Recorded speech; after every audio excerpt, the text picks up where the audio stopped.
درود او سلام په تاسو باندې څنګه یاست؟ استاد څنګه یې؟ ښه طبیعت دې ښه ده؟ قدرمن سي ستړي مه سي. یو پوښتنه مې درلوده، ما ویل استاده دا پوښتنې به وکړو.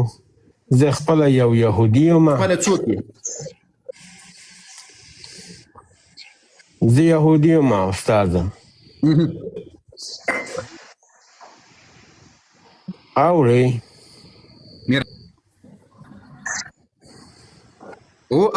اورو. اوس دا زما ښځه چې ده دا مسلمان ده، دا بچیان مې څنګه کېږي اوس؟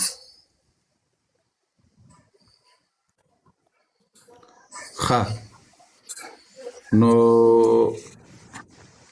ته کوم کتاب منې؟ آسماني کتاب؟ زه خو دا تورات منم. کوم تورات؟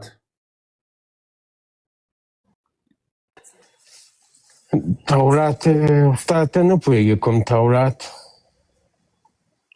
نو خو اوس به مو ته پوهه کړې کوم تورات؟ تاسو مسلمانان په دې تورات باندې ایمان نه لرئ؟ باور او ایمان نشته پکې. دا د تاسو په تورات ایمان نه لرو او د الله له طرفه چې کوم تورات راغلی په موسی علیه السلام باندې په هغې ایمان لرو. مهرباني کوم تورات؟ زه خو هماغه تورات منم کنه. هغه چیرته ده؟ هغه په څه نامه یادېږي؟ مهرباني وکړه. هغه خو اوس نشته. ما ګوره استاده، ګوره دا خبره مې په دې خاطر وکړه بچیانو له ما سره چالاقي مه کوئ په د الله په فضل سره. ګرین کارت ته دې ور ضرورت سوی ده، اسناد نه درکوي، څه بلا ویسې اوس کوم تورات چې ته هغه اصلي تورات نه لرې بیا ځان ته وایې چې یهودی. ته غوږ ونیسه قاري صاحب، ته خو د خدای په ځای ولې کښېنې؟ ولې قضاوت کې یو سړي ته چې اسناد د پکار ده، ګرین کارت د پکار ده؟ زه خو یو سم د سره خبرې کوم، یو انسان غوندې د سره غږېږم. د تاسې خدای د ما په کرسۍ باندې کښېني دلته؟ خو ته قضاوت کې د سړی قضاوت کې وایي ګرین کارت د پکار ده، پاسپورټ د پکار ده. وایي ته د خدای پر ځای باندې مه کښېنه. بالکل همداسې بالکل. او دا خبره مې ځکه مې درته وکړو چې ما وایي چې زه د تورات منم او ته خنده را شروع کړې چې کومه تورات او ته پاسپورټ اخلې، ګرین کارت دې اخلې. بلې خواته مه ځه. دا د خدای ځای چیرې لیدلی ده چې خدای داسې ناست وي لکه دا زه چې ناست یم؟ العیاذ بالله. مهرباني وکړه. خو دا ګوره استاد، زه تا ته څه شی وایم؟ کېدای شي چې دا ما نه د خولې نه خطا شوي خبرې به وي، خو ما وایي دا قضاوت مه کوه. یو سړی چې ووایي چې دا کتاب منم او ډېر وبخښې استاده، زما به دغه کومه غلط خبرې مې در سره نه مې کړي، کس نه لرم چې سره وکړم. خو دا یو سوال مې ده، دا سوال مې ځواب راکړه.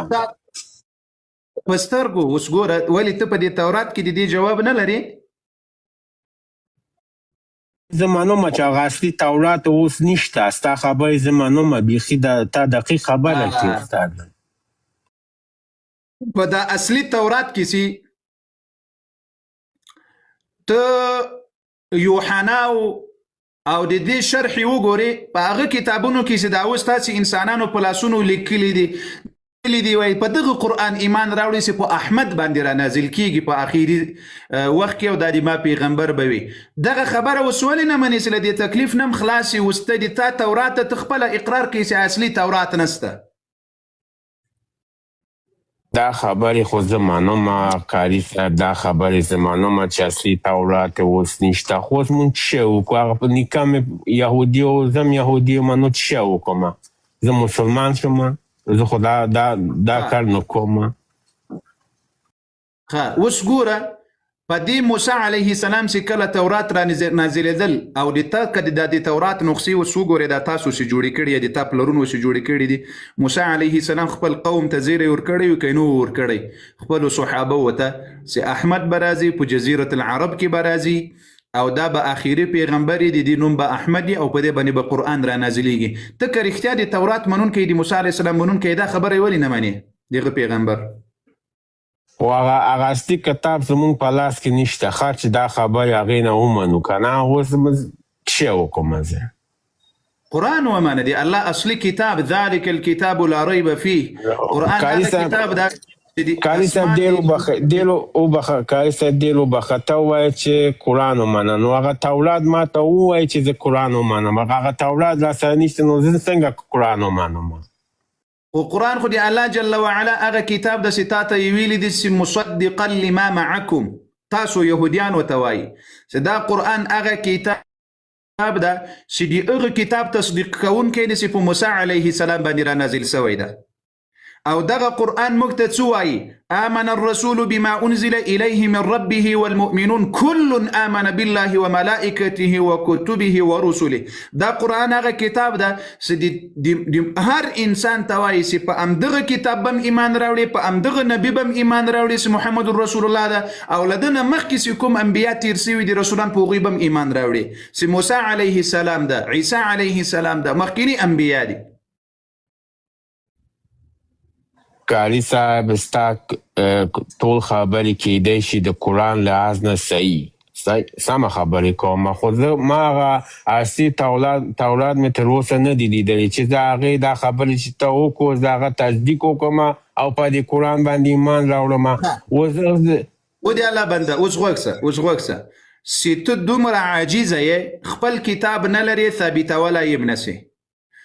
نو اوس خو په دې دنیا کې 1.5 میلیارد څه کم 2 میلیارده مسلمانان دي چې موږ ته الله داسې کتاب راکړی چې الی یوم القیامه څوک نه چینجز پکې راوستلی سي نه تحریفولی سي. د الله جل وعلا واحد کتاب ده،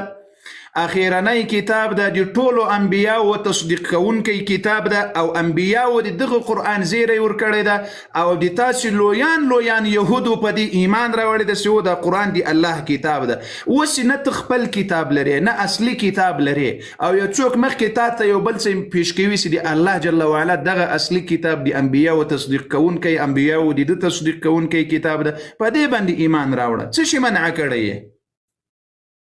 کاري صاحب ستا خبرې ټول زه دا منم. کاري صاحب ستا خبرې کیدی شي. ته د کوم ځای یې یهودی صاحب؟ ته د کوم ځای یې؟ زه د افغانستان یم. کاري صاحب زه د افغانستان یم. خو کوم د افغانستان د کوم ځای؟ ادیما بابل راپورته کړي غالبا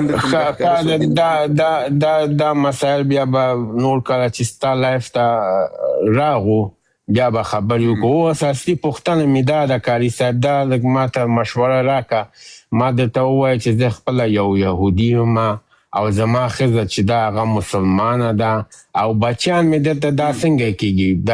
کېږي په بچیان باندې کوم لاره ورته وښایو؟ ښه ده. الله اکبر. بالکل د دې ښځې نکاح له تا سره جایز و روا نه ده. صحیح ده؟ کاري صاحب د هغه ته خبرې ته وکړو، اوس مونږ زنا کړې دي څنګه؟ نو دا د په هغه وخت کې به یې دا پوښتنه کړې وای. دا که ته اوس چیرې هغه واقعي او صحیح اهل کتاب پاتې سوی وای او عقیده د شرک نه وای، ته اوس عیسی علیه السلام منې؟ کاري صاحب یو بله پوښتنه درته وکړم، ډېر وبخښه بیا دا ستا پوښتنې ته ځواب ورکوم. ستا پوښتنې ته زه ځواب ورکوم کاري صاحب. دا خو دا عیسوي ده که مسلمان ده که دا یهودي ده، دا خو د ابراهیم علیه السلام ټول دا درې دینه ده که نه؟ دا خو به منې کاري صاحب که دا نه منې؟ ما ته دا ثابت کړه چې ابراهیم علیه السلام د یهودی ول. ابراهیم علیه السلام مسلمان یهودی خو نه و، هغه یکتا پرست و که نه؟ هغه خو یهودی نه و که نه؟ یکتا پرست مسلمان دی. مسلمان معنا امدا ده چې یکتا پرست. ما كان ابراهیم یهودیا ولا نصرانیا ولكن كان حنیفا مسلما. ابراهیم علیه السلام نه یهودی و نه نصرانی و، لیکن دی حنیف مسلمان و، یکتا پرست ولكن كان حنیفا مسلما. دی حنیف مسلمانو. اوس خو تو ابراهیم علیه السلام او پلانی علیه السلام دا عیسی علیه السلام تو اسمنی عیسی علیه السلام ما ته اوس اجازه نه عیسی علیه السلام زه نه منم کاري صاحب یو بل خبر درته وکړم کاري صاحب چې دا دغه ده که نه هغه پوښتنې رانه هېر شوه ښه ته کاري صاحب خبرې وکړه کاري صاحب الله اکبر د موږ وخت مه راځئ کوه ښه د موږ وخت مه راځئ کوه نه پوهېږم چې څه پلان لري څه کیسه دي نه ته کاري صاحب په هغه خدای باندې یقین وکړه ته پرېږده وروره چې دا خبرې وکړم پرېږده وروره یو دوه منټ ماته پرېږده کاري صاحب مه کوه داسې نسوار واچوه نسوار لاړ نسوار واچوه ته غوږ ونیسه وروره عبدالله جانه ته غوږ ونیسه وروره ما درته څه غلط خبرې مې نه دي کړي دي دا ولې تاسې پښتنو تورات اوسنی تورات تاسو سره دا څو سپارې ده ته پرېږده چې دا کالي صاحب سره ما خبرې خلاصې شي وروره نشته دی نه منم خو نو نشته کالي صاحب زه خو خپله یو خدای منم ستاسو غوندې هغه خدای باندې زه شریک نه راوړم هغه خدای باندې زه کومه زوی کومه لور کومه ښځه نه منم یوازې خدای منم اوس خدا غلطې خبرې دي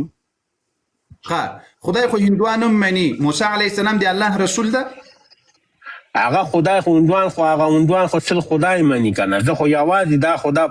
پکې شریک نه راوړم زه هغه خدای منم اوس دا یو خدای جل وعلا چې ته منې دا په کوم اساس باندې منې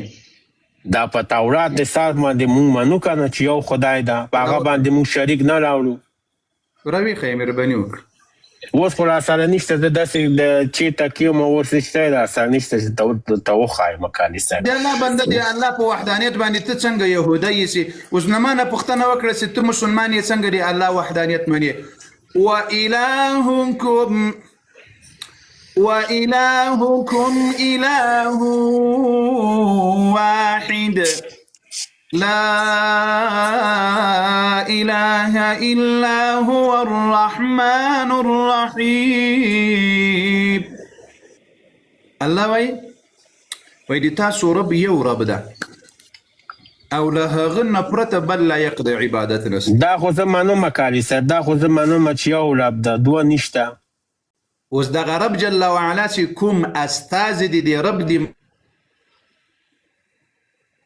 معرفي دا استازی د تاسو څوک ده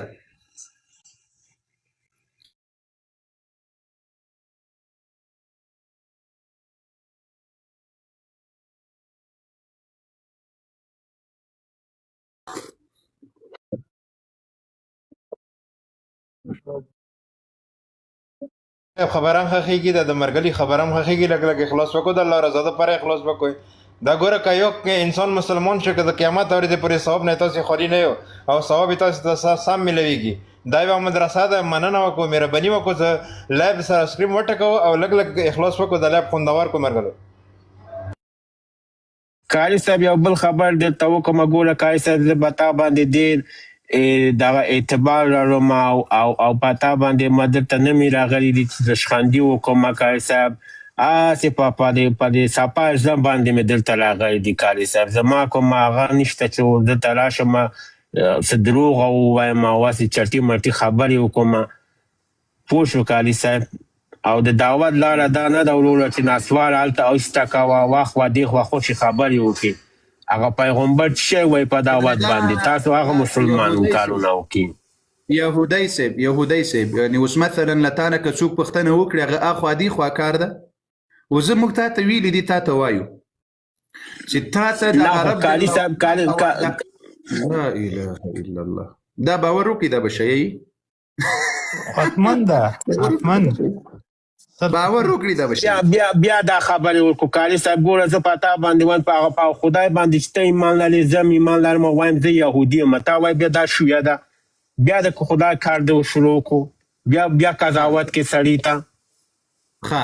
صحیح ده په ایران کې ډېر شیان یهودیان دي خو بخیل سره موږ د کتاب خبره درته اوس خبره دې ځای ته راځو دا تاسې وایي چې زه یهودی یم تا ته کوم نبي الله را لېږلی ده غوږ دې نه راځي کالي صاحب یو ځل بیا پوښتنې وکړه دا ته چې یهودی یې تا ته کوم نبی کوم استازی الله درته رالیږلی ده چې دا د ما له طرفه رسول او نبي ده تر څو ما در وپېژني تاسو ته مهرباني دا ټول نبیان د خدای د دیګر دي کوم نبی درته وښایم نوح علیه السلام درته وښایم عیسی درته وښایم موسی درته وښایم خپل راوښیه خپل چې ته څوک منې چې کوم تا ته راغلی و چې ته منې هغه راته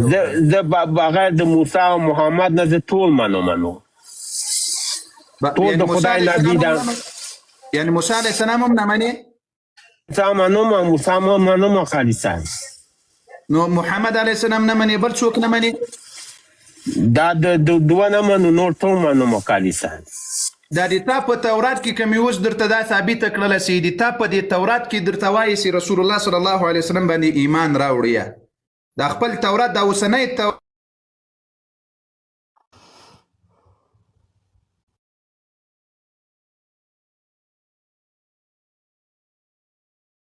خبر عجیب بل راځي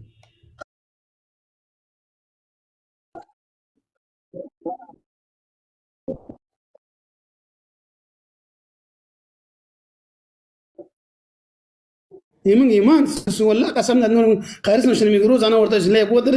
لیب چالو سو قارس आवाज درځي نه درځي دا اوس قصه ده دی ولا کا پوسم زه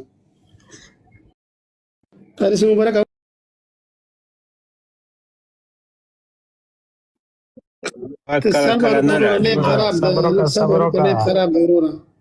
صبر وکړه اول خدا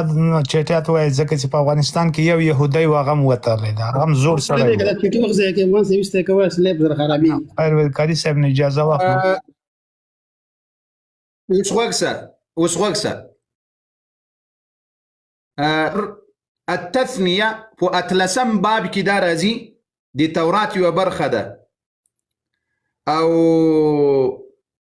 همدغه خبره کړې د سکله ورڅوته د اسماعیل اولاد کې سي عرب ده او وان النبي الموصوف هو الذي يشبهه موسى عليه السلام چې موسی عليه السلام ته بدای سوی وي في كونه په كون کې نبيا نو په دې باندې به ایمان راوړیا سفر التثنيه اتلسم باب کتاب معنی کاری صاحب موږ واورو د کاری صاحب او ما ستا خبرې اورو کاری صاحب وایا کاری صاحب په تورات کې په سفر التثنيه په دې کې تقریبا په اتلسم باب کې همدغه خبره راوړې ده چې محمد رسول الله صلی الله علیه وسلم د اسماعیل علیه السلام په اولاده کې به عرب به وي او موسی علیه السلام ته به په سوی وي في كونه نبيا يعني نبوت کې به مغه نبی لکه موسی علیه السلام دی الله نه تر به براغلی وي او تاسو په دې باندې ایمان راوړي کوم د دې زمانه در تراغله او تاسو رسول الله صلی الله علیه وسلم د ایمان باندې راوړي دا د تورات مهرباني کالی صاحب د تا ته یو آخري خبرې درته وکړم کالی صاحب ګوره بیا درته وایم کالی صاحب چې دلته مې منظور مې دا ده صرف ما ته یو د خپل کتاب منی ما ته وخت راکړه کالی صاحب ما ته وخت راکړه زه زما خبرې خلاص شي بیا به ته خبرې وکړه کالی صاحب نن خو بس ته دونه پوه شوې که نه بیا به بل ورځ بیا به د ستا لایف ته راځو بیا به خبرې کوو اوس دی د نظم کالی صاحب بیا به بل ورځ ډېره مننه چې دا جیګه مې وکړو در سره خبرې مې وکړو کالی صاحب ډېره مننه بل ورځ بیا به خبرې کوو کالی صاحب صحیح ده زه سمه ده زه کوزېږه نو خپله مې کوزېږه ته پرېږده چې دا کاري صاحب خبرې وکړي که نه وروره د افغان کاري صاحب ته اواز نه ورسي مرګلو لایف سکرین ټکو لایف کور ته روان شو او راپورټ پې شروع دی او د غیر مسلمه پې راپورټ وایي تاسو د ما دغه پوښتنه واورېده چې له ده نه مې وکړه چې په تورات کې دا راغلي دي چې په سفر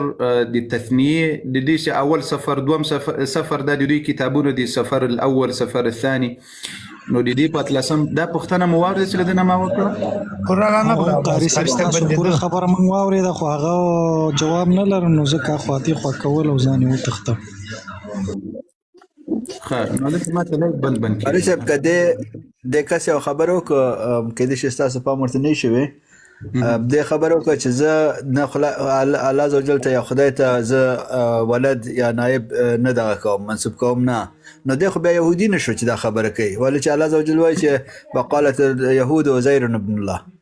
دا خو دوی عقیده کې ده چې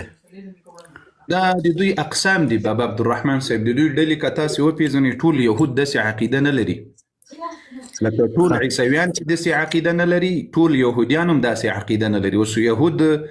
ولې نبی علیه السلام وایي چې اویا فرقې دي عیسویان یو اویا فرقې دي نو د یهودو کې داسې یهودیان ول چې هغه مسلمانان ول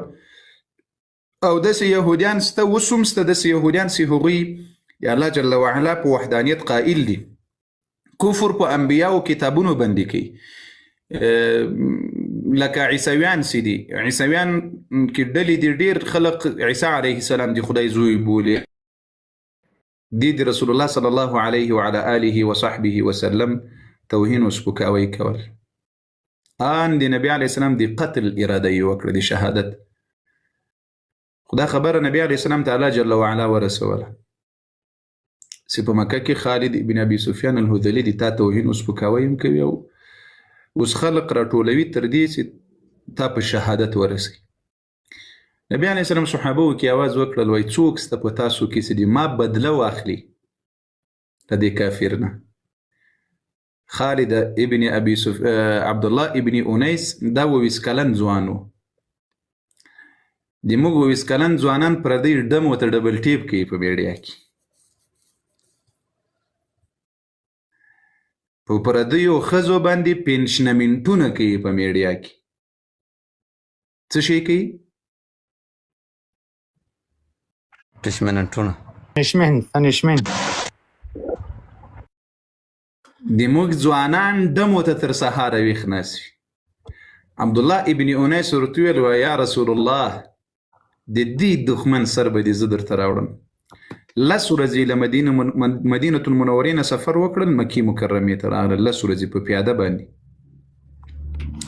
مکې مکرمې ته چې راورسېدل ډېره اوږده قصه ده ما تاسو ته بیان کړې ده د عبدالله ابن انیس رضی الله عنه لایف هم درنه لاړل غالبا دلته دی سرواله یې ما ته راښکاره کړل ښه خیر قاری صاحب د تا په اجازه 15 منټه فکر کوم د نور اډمنانو هغه کار نه کوي لمونځ رانه قضا کېږي ډېر نه وخت د تا په اجازه 15 منټه وخت غواړم 15 لس منټه زه لایف بندوم زه ځم لاړم زه خدای پوهېږم قاری صاحب محترم صاحب ورته چېرته شیر کړو سمې کې قاری صاحب اواز نه موزي قاری صاحب زمونږ اواز درځي قاری صاحب تاسو ته زمونږ اواز درځي قاری صاحب نه قاری صاحب د اواز نه ورځي زر کې مومنه شابه زر کوی نه شیر کې کمنټونه مکوئ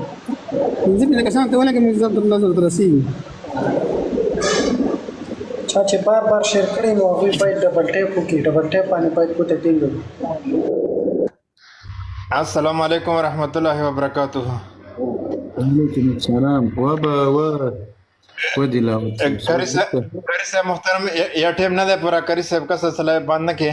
او اعلان مرګلی یا شاکر نه دي شوی قاری صاحب خیر دا جوړ وکاو قاری صاحب محترم موږ وخت راغلی خیر دلګه پرې د قاری صاحب موږ وخت راغلی ماشاءالله په لګ پرې دا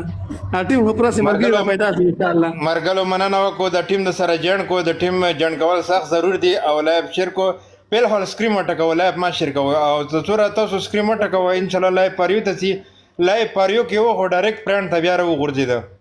نو د راپورټ په واجب باندې لایو د پریو نه پرنټ ته شویا او تاسو مې بنی وکړو د سکرین وټکیږي لایو پریو ته شي بیا خپل کسونو تم ضرورت نشته جوړي پریو ته شي هر مسلمان رسید دین د براخه کې د دین خبرونه کې براخه خلی او لایو لازم بیا پریو کې چلیږي نو تاسو مې بنی وکړو سکرین وټکو اخلاص وکړو قسم په الله د قیامت په ورځ به د دوه خبرو اول پوښتنه کېږي چې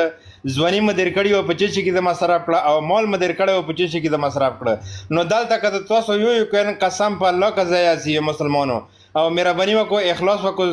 د چا څه ځواب رسیږي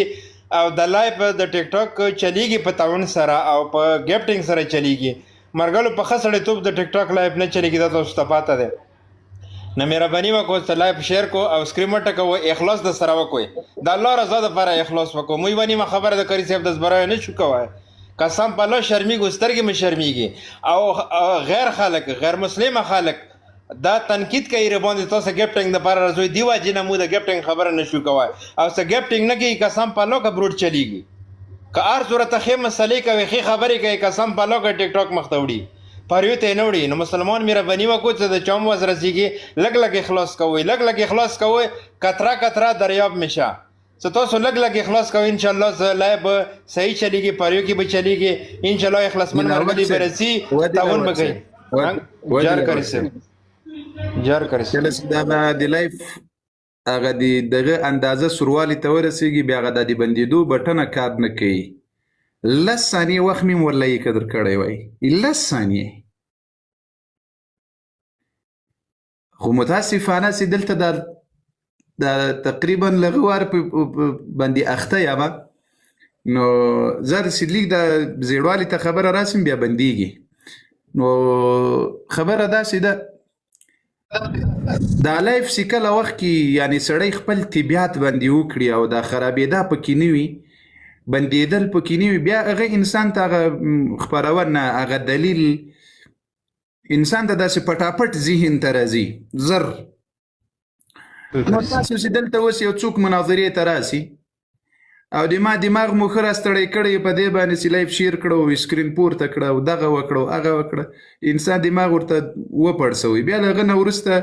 هلته چې کله د کتاب خبره راسي سړی فکر یعنې وکړي چې اوس به کوم کتاب راخلم کومه حواله لیکن له دې نه مخکې الحمدلله خدای جل وعلا دومره حافظه راکړې ده چې ډیرو حوالو ته ضرورت نه لرم ځکه په ذهن کې مې هغه کتاب زر راواخلې دلته ورته مخامخ یې کړې خو متاسفانه چې زموږ لایفونه اوس ډېر سړی ستړی کوي بیا خاص کر د الحفاظ لایف اوس دې اندازې ته راغلی ده چې ډېر مې ستړی کوي د دین دښمنان دي قرآن دښمنان دي الله دوی ستړي کړي الله دې دوی ستړي کړي یقینا ما ولا ستړی کوي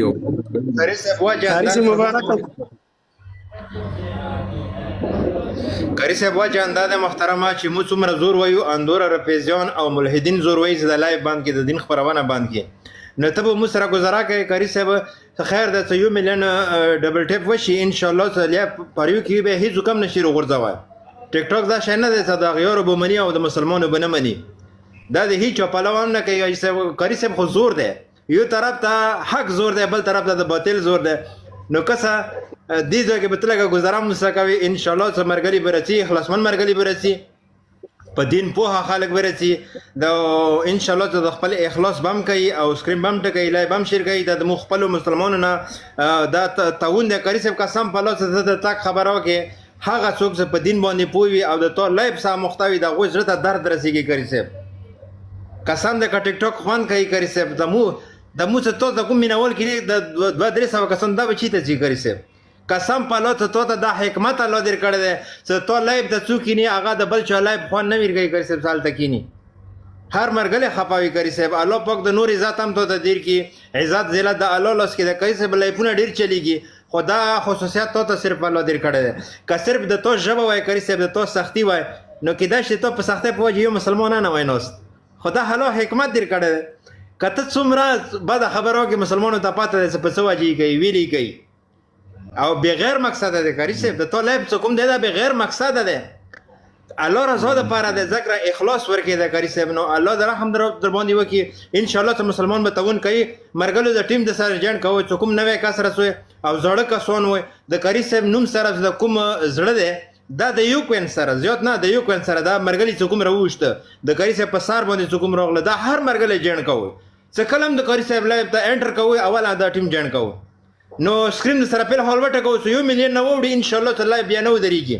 بیا به 500 کسان هم کینی 2000 بم کینی 1500 بم کینی خو د مو تاسو په تعاون سره څه د سکریم ټکول نه پرېږدو نو او وجه دا ده چې د مو پر هغه بروډ باندې رپورټونه والی شي دی وجې نه ټیک ټاک پریونه لایف وغورځوي پرنټ ته راشي نو مننه به شکریه مننه کاری صاحب مو قدرمن کړه الله مو قدرمن کړه ښه دوستانو لایف در سره پورته کړي خدای کوي د دوی بعضې کسان راغلي دي راپورته کوي راپورته کوي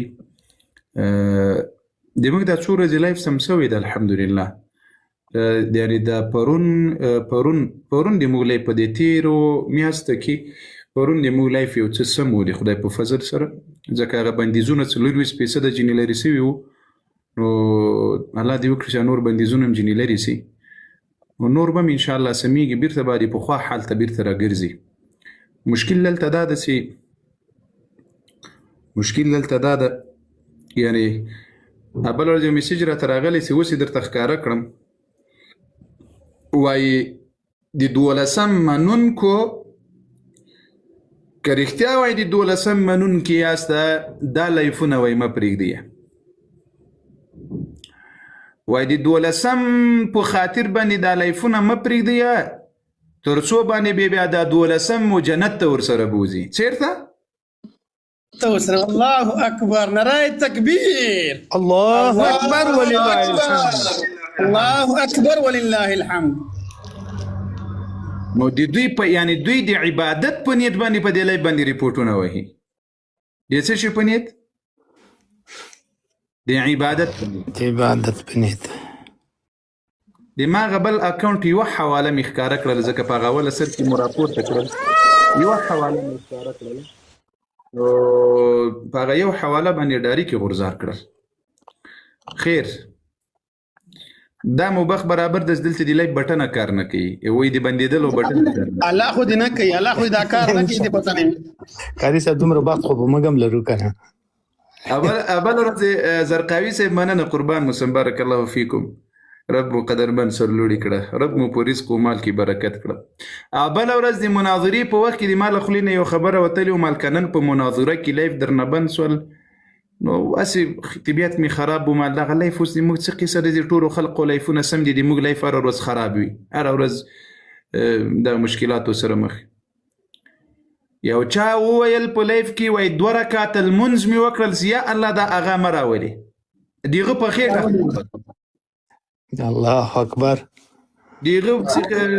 خیرته خراب اسو عمل په باندې لګیدل یو په خانه خرابې باندې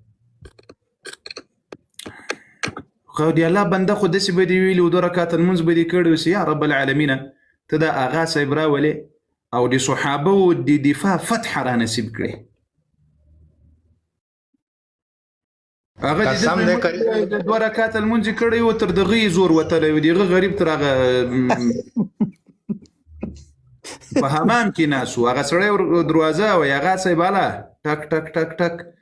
حمام دروازې ته ورته ولاړو اخیر کې سره راغلل وایي هغه په عذاب د مناظره نه کوي اوس دلته دا نور هغه صاحبان ناست دلته زه دوی ته حیران پاته یم چې بیا د خپلو عوامو ته ویلي داسې دا اوس ګورې زه دا د دوی چالاقي درته وښیم دا اوس یو راغلی وایي خفه کېږه ما دا اوس وایي په دې په احد کې تښتېدلي وو هلته یې توهین کوي هلته ما ته وایي خفه کېږه ما خو چې کله مې ده ته ورته ویل ما دا تا 12 سي تښتېدلی وایي نه توهین مه کوه بالکل ښه خو ما هم تا ته ورته ویل مال خفه کېږم دا 12,500 کاله کېږي چې تښتېدلی ده اوس مو دا تقیه داسې خلقو ته ورپېژندلې ده د خدای په فضل سره نن مې لکه دا په کولو په خلقو ښه نه لګېږي که څه بلا ده که څه قصه ده صاحب ډېر ښایسته لګېږي اوس داسې ژڼې لګېږي کاري صاحب دا ملګری څوک دی دا ملګری څوک دی پټان بھائی السلام علیکم قاری صاحب وعلیکم السلام قاری صاحب څنګه خیر دی قدرمن سي ولات څو ډېر ورځو نه ټرای په کوم خو بس کال بنو چته دو رش په زیاتو یو سوالو کاری صاحب لکه چې چا تا بل څه حق پاتې وي کنه تا هغه ته حق واپس ورکون غواړي خو کسان راته نه ملاويږي نو دا بیا څه کوو لکه څه طریقه ده دا داسې مسأله ده د هغوی پوښتنه به وکړي د هغوی د خاندان د هغوی د کورنۍ پوښتنه به وکړي ځکه دا د هغو حق ده باید وسپارلی سي هغوی ته که چیرې بالکل کاری صاحب هغه کسان چې کوم دي مونږ دلته زه کار کوم کنه دوبۍ کې خو د هغو بیخي لکه صاحب ورو خالد جواب درکړو ها ته غوږ نیسه جواب درکړي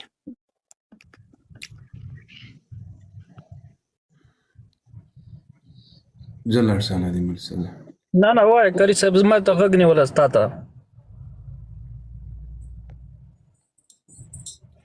کله وخت کې چې د یو چا حق در باندې ول او هغه کسان نهایت کوشش به کوي تر څو د هغوی معلومات وکړي زرقاوي صاحب قربانه کدي سما زرقاوي صاحب الله دې تاثر لوړی کړي الله دې د ابوبکر او د عمر سره حشر وکړه په دا نورو کې خو سړیتوب نسته دلته ناسې په اشاره باندې پوسول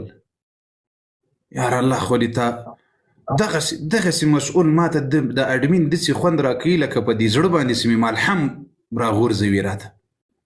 چې په دې طبیعت دې پوسول سي یعنې طبیعت دې دغسې ده دلته ډېر دغه اوس به دې دا ټول راباندې برابر کړي کله وخت کې چې د چا حق در سره ول هغه درته معلوم نسول پیدا نسول نو ویره سویه نهایت کوشش وکړي چې د هغه د کورنۍ درته پیدا سي ورکړي که بیا دې پیدا نه کړل بیخي معلومات نه کېدل بیا دا پیسې دا حق راواخله پیسې فقیرانو مسکینانو ته یې ورکړیا په نیت د هغه انسان سي الله جل وعلا امید سس دي تاسو غاړي مور باندې خلاصي سي الله جل وعلا به غته اجر مور کوي خبره پوي سولاسته یعنی د هغه له طرفه په نیت د هغه صدقه کړی ورته په نیت د هغه صدقه یې کړی ورته خو په دنیا کې په ژوند کې به یاري نو نهایت کوشش کوي چې د هغه کورنۍ پیدا کړي یا یې څوک پیدا کړي یا د هغه وارثین پیدا کړي تر څو پورې هغه دغه خپل حق وسپاري که نسول نو بیا یې دا لار داسې په نیت د هغې ورته صدقه کړي فقیرانو مسکینانو ته یې ورکړي صحیح ده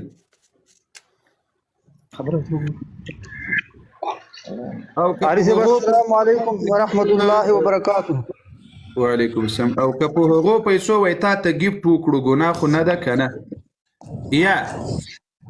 په هغو پیسو باندې کوشش وکړه ځکه زه دا څوک چې سپي پرې مینځي د هغو پیسو د ضرورت نه لرم د خدای په فضل سره او د سپو پرې مینځونکی انسان دلته ګفټ نشي راویستلی څوک چې سپي پرې مینځي الله جل وعلا د داسې پیسې موږ ته څوک په ګفټ کې نه راولي چې هغه سپي پرې مینځلي وي د کلیسا مزدوري یې کړې بیا دلته ګفټ راوویلي نو دغه کس ته وایم چې خپل کار کوي سپي پرې مینځي ښه یا په بله فحاشي و بېحیایي باندې مصرفوي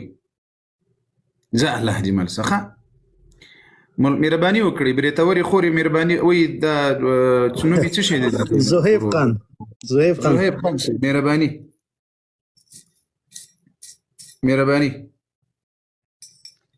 زهیب خان مایک دې خلاص کړه که نه نو الله دې مل څه قاری صاحب السلام علیکم ورحمت الله وبرکاته وعلیکم السلام ورحمت الله څنګه راواله چې خیر دی خی برابر یې طبیعت هم ښه دی په صحت روغ یې قدرمن سي مهرباني وکړئ الله دې ژوندی ساته زما کراچۍ نه خبرې کوم زما د شپې ډیوټي د ستا دا پروګرامونه زه ډېر په مینه اورم که نه او زه لکه دې شیو ته حیران یم چې دوی به په دې حشرګاه کې د قیامت په میدان کې به دوی ډېر جاړي که نه ستا دا خبرې دوی دا حق دوی نه قبلوي او ته ډېر په زړه په دړ سره دوی ته اړه مې لیکن افسوس خبره دا ده دیو ډیر ازلی بدبخت دي او دیو به بیا ډیر ارمانونه وکړي خو وی دا وخت به نه وي وخت به نور وي یا به جنت یا خو به اور وي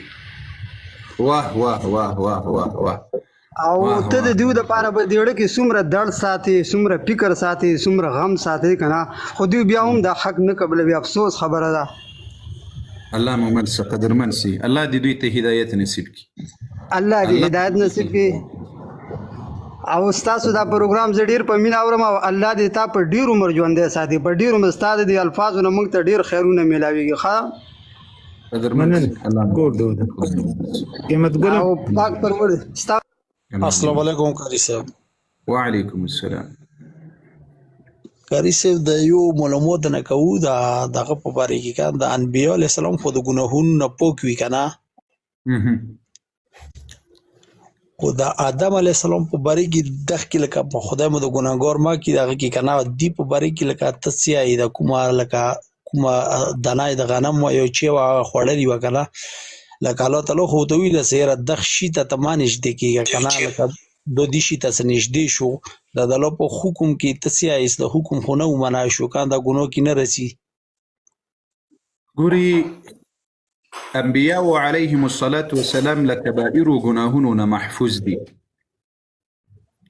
لکبائر گناهونو نه محفوظ دي او د دین په دین کې له صغائرو نه محفوظ دي د دین د احکامو په اړه باندې معصوم دي په خپلو اجتهادیاتو کې له دوی نه خطا یا غلطي کېږي چې بیا رب جل وعلا عتاب ورکوي په خپل ژوند کې کوم چې عادي ژوند کوي لکه نبی علیه الصلاة والسلام ته چې الله جل وعلا قرآن کې وایي عفا الله عنک یعنی د انبیاو شان دا ده چې له دوی نه هغه خلاف اولا کار وسي یعنی هغه خو رواوي ورته چې دی وکړي خلاف اولا وي بیا هم رب جل وعلا عتاب ورکوي ځکه د دې شانونه ډیر لوی دي الله ورته وایي نبی علیه السلام ته چې ما تا ته بښنه وکړه یا په بل ځای کې الله جل وعلا وایي فاعلم انه لا اله الا الله واستغفر لذنبك وللمؤمنين والمؤمنات وغیره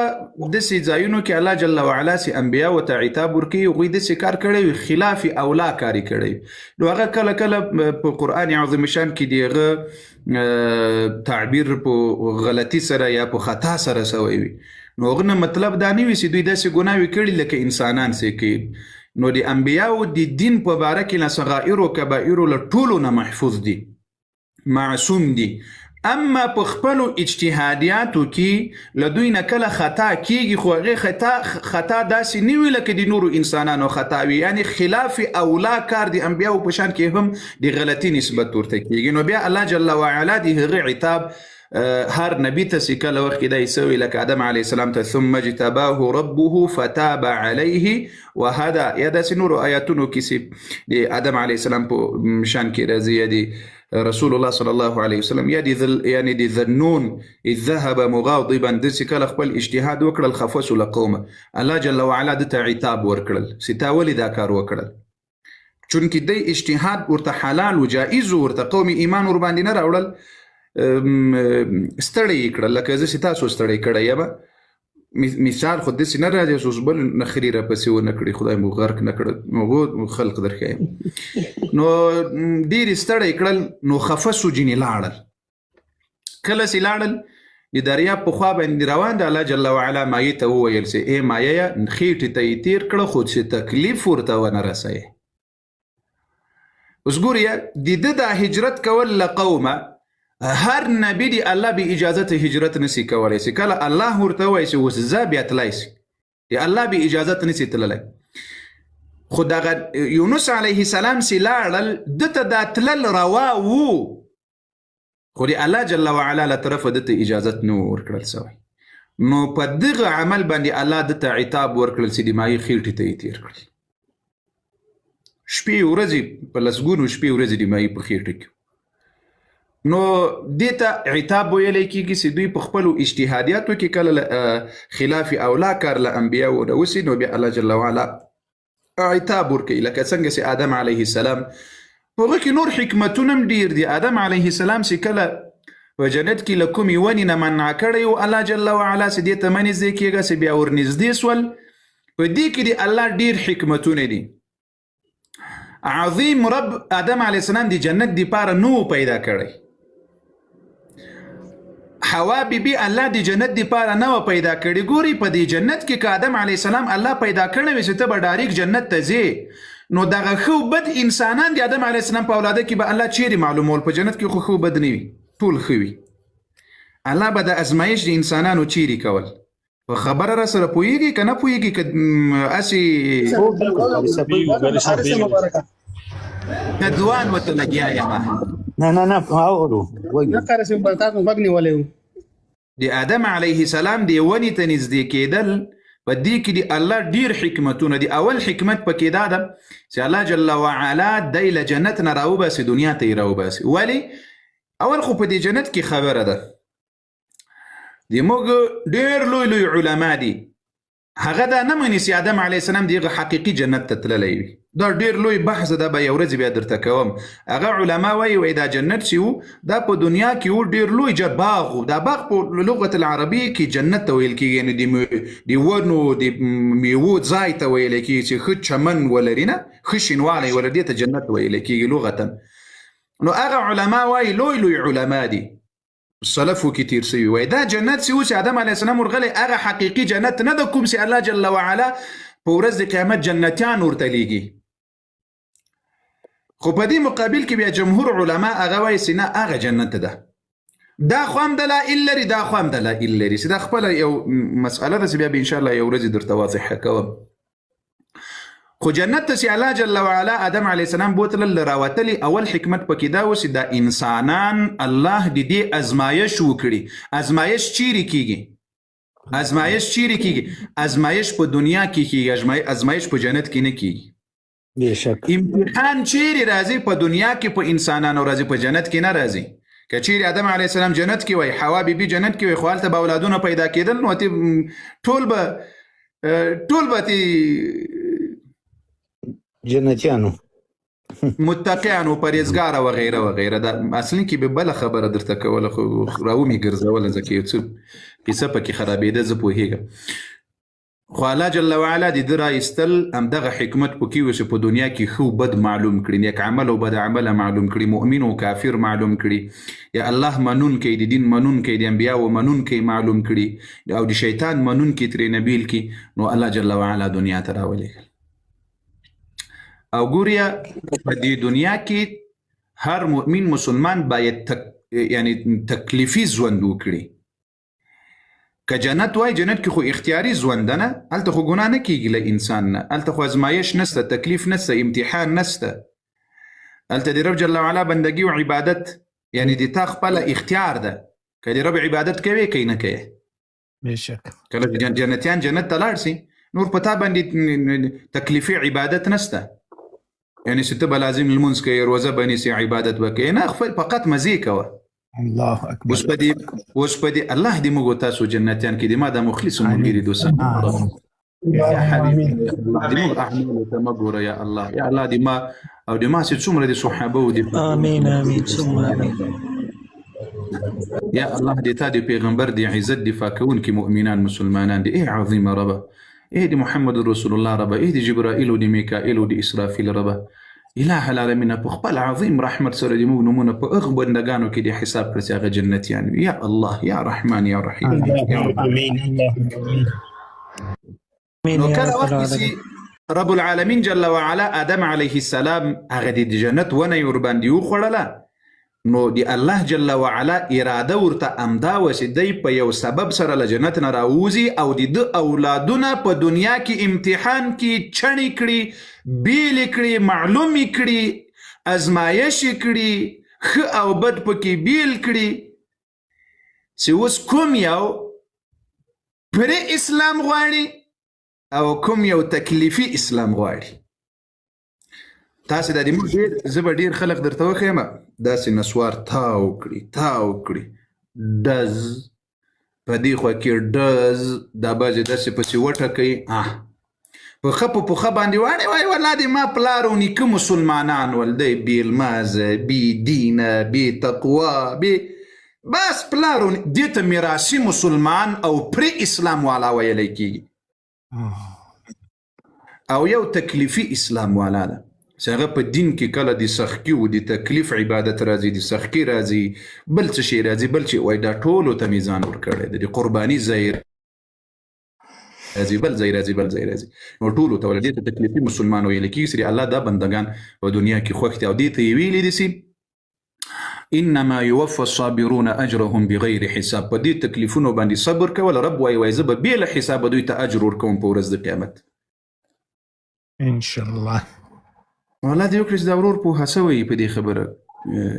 قیمت ګل ان شاء الله پوي به مولانا ان شاء الله د څه خولي د پوي کړو څه بالکل حد په تمام ده حد تمام الله د اجر دیږي قدر منسي الله مقدر قدر منسي ریاست ویل هغه یو لحظه که تاسو خیال کړی هغه لایف پورته سول تر 400 کسانو 500 تقریب سول مل د لایف په پسې پورته سي خو هغه د دین دښمنان لکه چې در باندې زورور دي غالبا لکه چې د قران دښمنان در باندې زورور دي خو نسل موږ سره دغه یو 5 مؤمنان مسلمانان الله جل وعلا د اخلاص او صداقت قبول کړي د دعا په وخت کې ټولو امين ویل پری اسلام والا و مویل تکلیفي اسلام والا و مویل خو خیر دا کس څوک د مهرباني وکړي ریاست کوا ریاست کوا